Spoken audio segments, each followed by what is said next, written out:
তো হ্যালো বন্ধুরা, আজকে নিয়ে এসেছি তোমাদের জন্য কিছু ইউনিক জিকে। রথযাত্রার দড়ি টানলে কি হয়, বা জগন্নাথের মূর্তি অসম্পূর্ণ কেন, বা জগন্নাথের রথের নাম কি।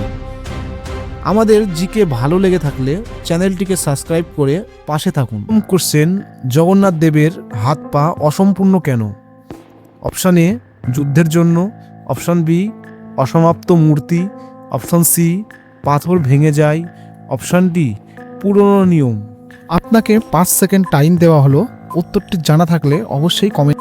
সঠিক উত্তর অপশান বি অসমাপ্ত মূর্তি। দ্বিতীয় কোশ্চেন: রথযাত্রায় জগন্নাথ দেবের রথের নাম কি? Option A Taladhwaja, option B Nandighosh, option C Debadalan, option D Bijay রথ। সঠিক উত্তর অপশান বি নন্দীঘোষ। তৃতীয় কোশ্চেন: রথযাত্রায় option A Nandighosh, option B Debadalan, option C Taladhwaja, option D Bijay.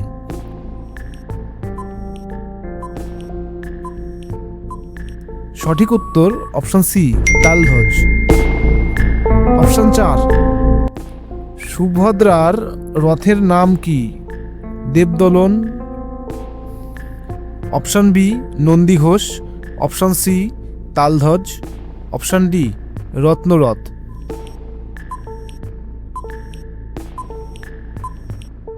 সঠিক উত্তর অপশান এ দেবদলন। 5 নম্বর কোশ্চেন: ভারতের সবচেয়ে বিখ্যাত রথযাত্রা কোথায় হয়? Option A Kolkata, option B Puri, option C Varanasi, option D Mathura.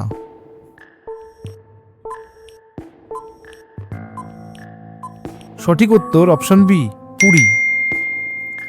6 number question: রথযাত্রায় মোট কয়টি প্রধান রথ থাকে? অপশান এ 2টি, অপশান বি 3টি, অপশান সি 4টি, অপশান ডি 5টি।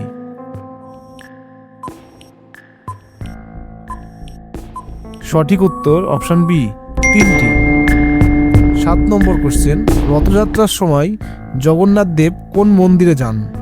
অপশান এ লক্ষ্মী মন্দির, অপশান বি গুন্ডিচা মন্দির, অপশান সি সূর্য মন্দির, অপশান ডি লিঙ্গরাজ মন্দির।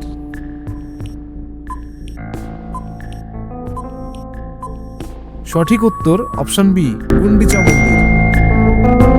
8 নম্বর কোশ্চেন: রথযাত্রার রথের দড়ি টানাকে কেন শুভ মনে করা হয়?